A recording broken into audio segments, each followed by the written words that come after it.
አሁን ለምሳሌ ገበየው ቢሞት ተተካ ባልቻ መድፋ ገላባጭ ብቻ ለብቻ ተላለ ታሪኩን ታውቀዋለህ? አላውቀውም እኔ ጋር ሊጋባ በየነ እንደ ኮራ ሄደ እንደ ተጀነነ ጠጅ ጠጣ ሲሉት ውሃ እየለመነ ታውቀዋለህ?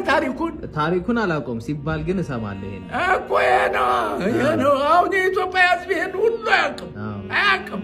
ይሄን ታሪክ ምን መሰለህ? ይሄ አድዋ መጣልህ። አድዋ ተወረረ።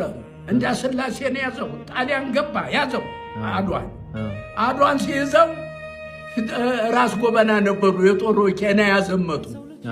ወደ ኬንያ በፊት ያዘመቱት አድዋ በፊት ጎበና ዳጨ ናቸው ያዘመቱት። እሳቸውን ተውና በምን እንደቀሩ አላቅም።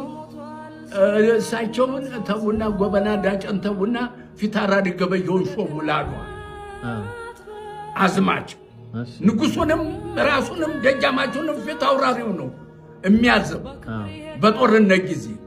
ከዚያ ፊታውራሪ ገበየሁን ሾሙ።